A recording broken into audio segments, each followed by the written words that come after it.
Hello mga kalasa! Welcome sa Lasang Pilipina. Ngayong araw mga kalasa ay magluluto tayo ng adobong manok sa pineapple juice. Tara na mga kalasa, samahan nyo ako sa aking kusina. Mga kalasa, bago natin umpisahan, subscribe ka muna at i-click mo na rin ang bell button para sa mga notification.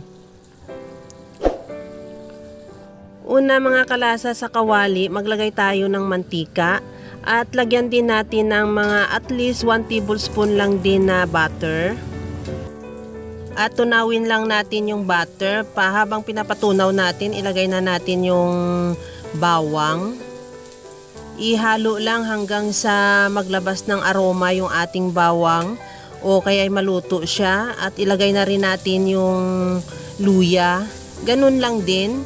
Ihalo lang din at hanggang antayin na maluto rin yung ating luya at isabay na rin natin yung ating sibuyas. Ganun lang din ang proseso niyan mga kalasa, ihalo lang din hanggang sa mag-translucent yung ating sibuyas at maglabas na ng aroma yung ating mga ingredients na nilagay.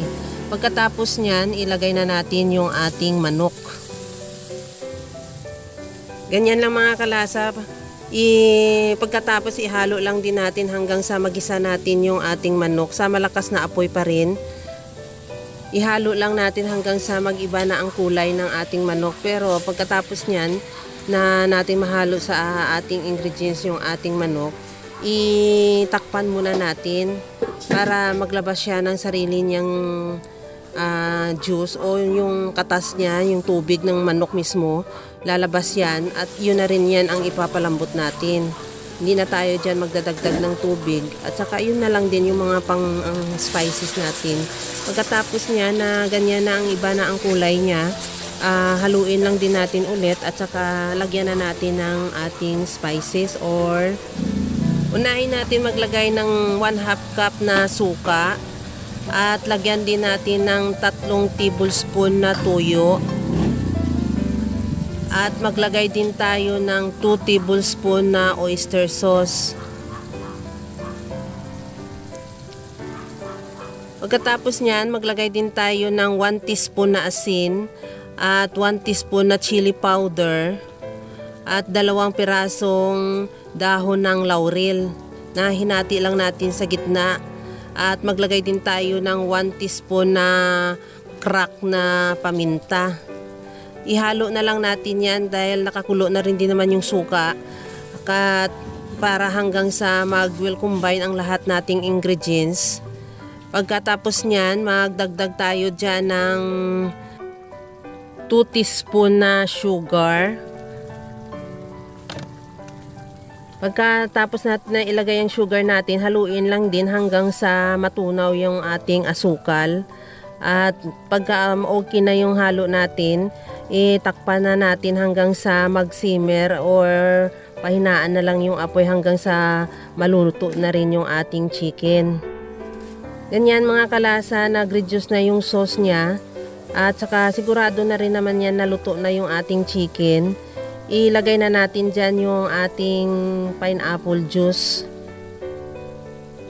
na 240 ml. Ibuhos lang natin lahat yan. Pag nailagay na lahat yung pineapple juice, ihalo lang hanggang sa mag-well combine yung pineapple juice sa chicken.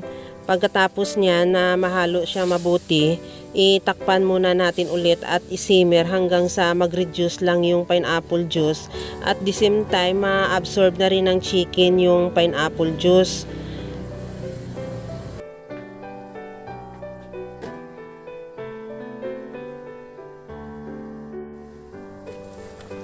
Ito na mga kalasa na medyo nag-reduce na yung pineapple juice natin. Ihalo lang din natin hanggang sa sigurado lang natin na walang dumikit sa ating kawali.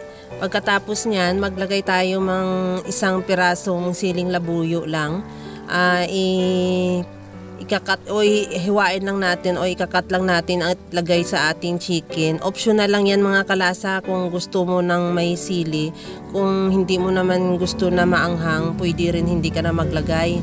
Ito na mga kalasa na medyo pagkatapos niyan malapot na rin yung ating sauce.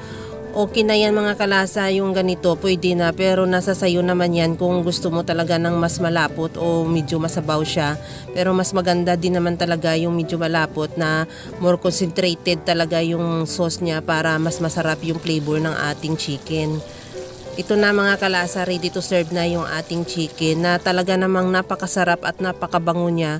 At sigurado yan mga kalasa na talagang magi-enjoy ang buong family sa kanilang masarap na hapunan. Pagkatapos nito mga kalasa, lagay na natin sa ating serving plate yung ating chicken.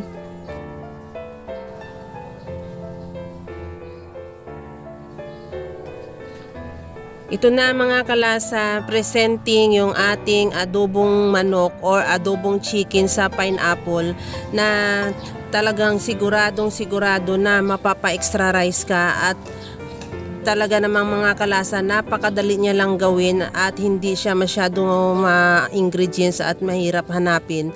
Kaya mga kalasa, kayang-kaya mo na to gawin.